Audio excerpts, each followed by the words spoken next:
દર્શક મિત્રો, આજ સુધીના એક સૌથી મોટા સમાચાર. વિડીયો શરૂ થાય એ પહેલા કહું છું કે વિડીયો ધ્યાનથી સાંભળજો.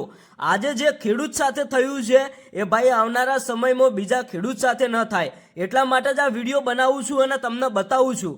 કારણ કે જે લાઈવ દ્રશ્યો તમને બતાવવાનો છું, આ વિડીયો સાંભળીને ખરેખર તમે પણ ચોંકી જશો. મિત્રો, અત્યારે હાલ ઘઉંની સિઝન ચાલી રહી છે.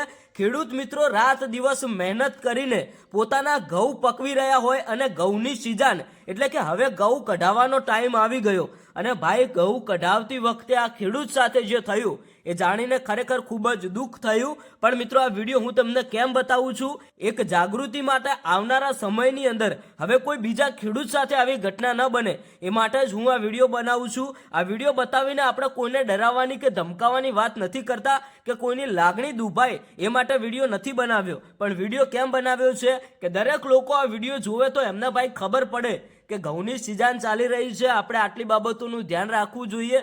નહીં તો ભાઈ આજે જે આ ખેડૂત સાથે થયું એ આવનારા સમયની અંદર બીજા કોઈ ખેડૂત સાથે ન થાય. ભાઈ તમે વિચાર કરો કે ખેડૂત પોતાનો પાક લેવા માટે કેટલી બધી મહેનત કરતો હોય છે અને પોતાનો પાક જ્યારે હાથમાં આવ્યો હોય અને એ જ દિવસે એ ખેડૂત સાથે ભાઈ આવું થાય, ખરેખર જાણીને ખૂબ જ દુઃખ થયું. એટલા માટે જ આ વિડીયો બનાવ્યો છે. ભલે હું વિડીયોની અંદર તમને પૂરેપૂરા દ્રશ્યો નથી બતાવી શકતો, પણ મિત્રો આ વિડીયો જોઈને તમારે સમજી જવાનું છે. આ વિડીયો બધા લોકો સુધી શેર કરવાનો છે. દરેક ખેડૂત ભાઈઓને આ વિડીયો શેર કરવાનો છે, અથવા ખેડૂત ન હોય તો પણ વિડીયો શેર કરો, કારણ કે ભાઈ આ પુણ્યનું કામ છે. આ વિડીયો શેર કરવાથી બધા લોકોને ખબર પડશે અને જાગૃત રહેશે. એટલા માટે જ આ વિડીયો બનાવ્યો છે. ભાઈ તમે ખેડૂત વિશે શું કહેશો?